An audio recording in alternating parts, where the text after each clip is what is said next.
The sequence begins with the numbers 1, 1, 2, 3, 5, 8, 13, 21, 34, and continues indefinitely. Each number is obtained by adding the last two digits together. If we were to take a perfect or golden rectangle, break it down into smaller squares based on Fibonacci's sequence, and divide each with an arc, the patterns begin to take shape.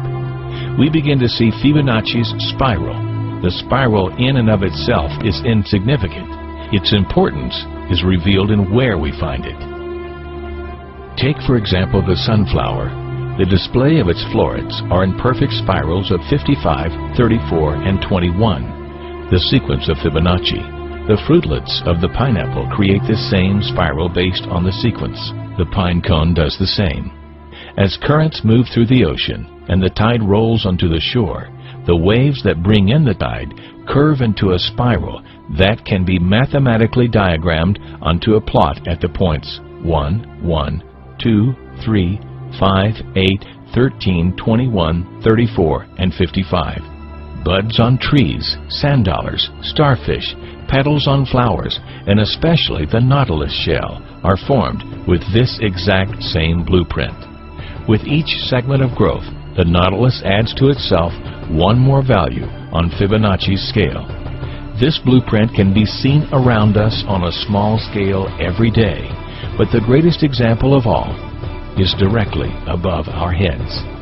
At an average of 100,000 light years across, even the spiral of the galaxies above us are formed with the exact design that the tiny shell is formed. This sequence, or blueprint, appears to be the trademark of a designer, a proof of a creator.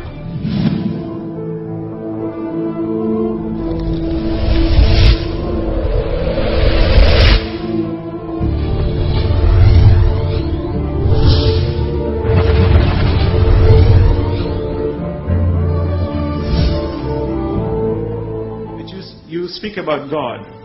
We call Allah God. What is Allah? Allah, from the Islamic perspective, means the God, the absolute, indivisible God. The Holy Quran says, قُلْ هُوَ اللَّهُ أَحَدٌ. Say God is unique, one. Allahu Samad. God is independent. Nothing depends. He depends on nothing. Everything depends on Him.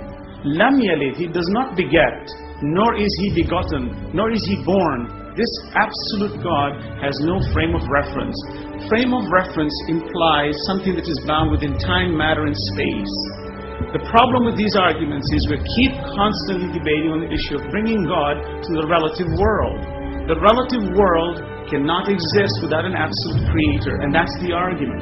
You keep arguing on the issue of God in the relative sense. God is not transient. He is the necessary existence. We are the transient existence.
Absolute cannot be defined, but we understand it indirectly for this relative universe.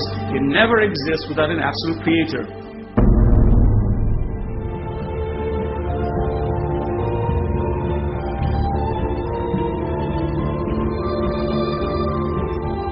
Holy Prophet Muhammad is made to say, Qul huwa Allahu ahad. Say, He is God, the one and only. He said, Ahad, one and only. Jesus said, Echad, meaning one and only. Moses said, Echad, meaning one and only. What is the difference? It's the same word, meaning the same thing.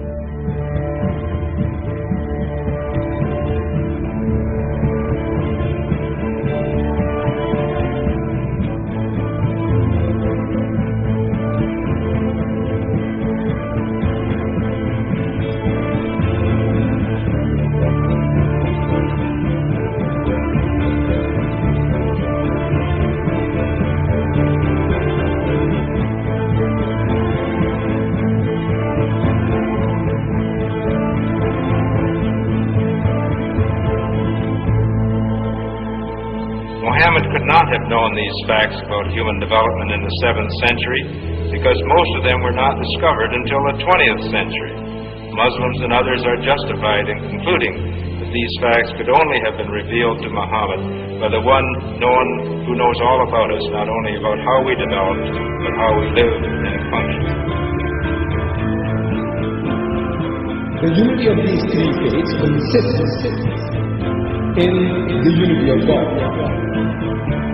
You see, in the fundamentals of the teachings of Moses, Jesus, and Muhammad, there is not an iota of difference.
But I have left you a book, revealed by God, the Quran, which is light and guidance.